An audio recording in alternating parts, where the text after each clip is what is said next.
Fala, pessoal! Olha, vamos direto ao assunto. Hoje, a gente vai pegar a filosofia do Arthur Schopenhauer e transformar isso num guia super prático. É o tipo de resumo perfeito para você gabaritar o Enem e os vestibulares, mas vai muito além disso, viu? É literalmente o manual de sobrevivência para lidar com o estresse e a ansiedade da nossa vida moderna. A ideia é pegar esses conceitos pesados e mostrar como eles se encaixam certinho no nosso dia a dia. Encontrar aquele equilíbrio emocional no meio do caos de provas e rotina é pra já. E rapidinho, este é o nosso roteiro de hoje. 1. Vontade e representação. 2. O ciclo da insatisfação. 3. A arte como refúgio mental. 4. Música e emoção. E 5. Sabedoria e equilíbrio emocional. Entender essas 5 ideias vai te dar uma baita vantagem acadêmica e te quebra uma paz de espírito incrível. Então, ponto 1. A vontade e a representação. Bora lá. Bom, para começar, esses são aqueles conceitos clássicos que despencam nas provas e que explicam basicamente como a gente percebe o mundo. Pensa na representação da seguinte forma. Sabe a tela do seu celular? Quando você abre um aplicativo, você vê a interface, né? Botões bonitinhos, fotos, textos coloridos. A representação é exatamente isso. É a superfície. É como a nossa mente organiza a realidade usando o espaço, tempo e causa só para a gente conseguir interagir com as coisas. Mas cá entre nós, aquela tela brilhante não é o que faz o aplicativo funcionar de verdade. A essência do negócio está bem escondida.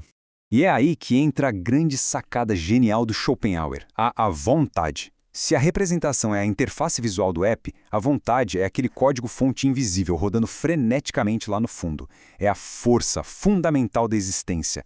Uma força irracional, infinita e que não para nunca. Inclusive, na psicologia moderna de hoje, a gente pode super comparar essa vontade cega com os nossos impulsos inconscientes, sabe?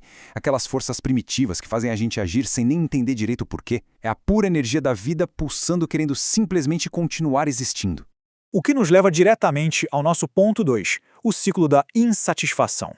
Entender essa força invisível é um divisor de águas, porque mostra como a vontade bagunça a nossa vida diária e é a grande raiz daquela ansiedade moderna absurda que todo mundo sente. O Schopenhauer descreve isso como uma verdadeira roda de sofrimento.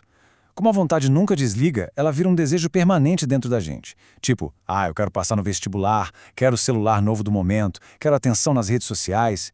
E aí, maravilha, você consegue. Dá aquela satisfação, né? Mas dura o quê? Quase nada. Logo depois já surge um desejo novo em folha. A grande conclusão dele, que aliás chove nas questões de prova, é que a vida humana é como um pêndulo. A gente fica balançando sem parar entre o sofrimento por não ter algo e quando finalmente consegue, cai naquele tédio e vazio existencial. Tá, mas e aí? Fica a pergunta que não quer calar. Como é que a gente escapa dessa roda de hamster contínua? Tem como parar esse pêndulo maluco do sofrimento e do tédio todo santo dia? É agora que a filosofia do Schopenhauer deixa de ser aquele diagnóstico pessimista e vira uma caixa de soluções reais para a vida. Vamos descobrir isso no ponto 3, a arte como refúgio mental. Olha só, a primeira grande válvula de escape para o nosso equilíbrio emocional é o que ele chama de contemplação estética. Quando a gente para de verdade para admirar uma obra de arte incrível ou uma paisagem deslumbrante, é como se a gente apertasse o botão de pausa da vontade. Nossos desejos dão tempo, ficam suspensos. A gente passa a observar a beleza de uma forma totalmente desinteressada, sem querer tirar proveito prático daquilo, só curtindo o momento. Nessa hora, a arte vira uma ponte perfeita entre nós e o mundo, cortando o estresse diário pela raiz e dando um tempo daquelas exigências exaustivas da rotina moderna. E para deixar isso ainda mais claro, a gente precisa falar do Friedrich Schiller. Ele foi um cara que influenciou demais o Schopenhauer, especialmente com um conceito fabuloso chamado estado de jogo. É exatamente isso que a arte faz com a gente. Ela cria um equilíbrio perfeito, uma harmonia entre a nossa razão e a nossa sensibilidade. O resultado? Uma sensação de liberdade interior maravilhosa. É uma baita ferramenta de autoconhecimento e, fica a dica, um repertório cultural fortíssimo para você usar naquelas redações e provas que cobram mais bagagem. Seguindo em frente, ponto 4, música e emoção. Agora, preste muita atenção, porque dentro de todas as artes, o Schopenhauer colocava uma delas num pedestal absoluto. Uma das ideias mais fascinantes da filosofia. Para ele, a música é diferente de tudo. Ela não é uma cópia ou imitação da realidade como uma pintura poderia ser. A música simplesmente ignora aquela interface do aplicativo que a gente falou. Ela não passa pela representação. A música é a expressão pura e direta da própria vontade.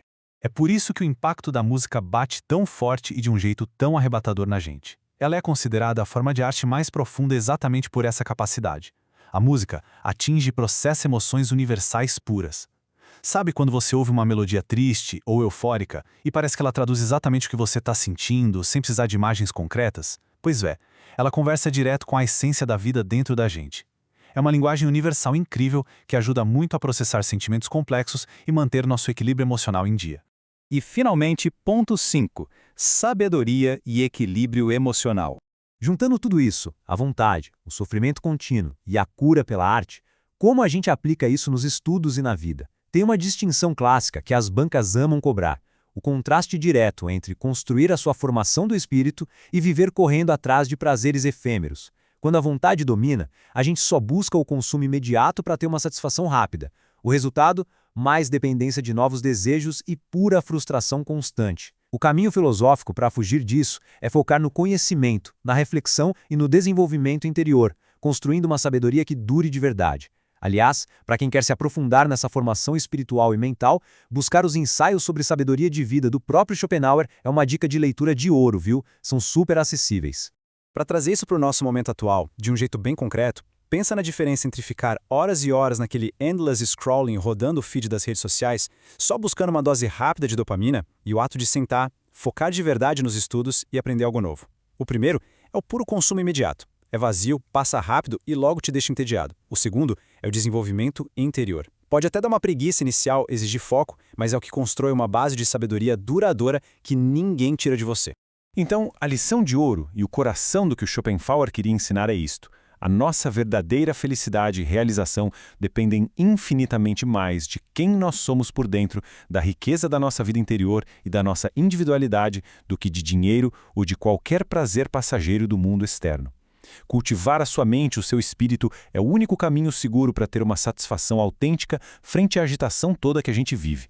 Para encerrar esta nossa explicação, a grande provocação que fica é a seguinte: nós vamos continuar sendo reféns, correndo sem parar atrás de desejos efêmeros, que só trazem insatisfação constante, ou vamos tomar as rédeas e começar hoje mesmo a cultivar um mundo interior tão forte que nenhuma força externa consiga abalar? Lembrem-se, a filosofia não serve só para você marcar a alternativa certa no gabarito. Ela serve para libertar a gente de verdade. Então contemplem a arte, busquem conhecimento com vontade e usem essas ideias. Muito obrigado por acompanharem e até a próxima.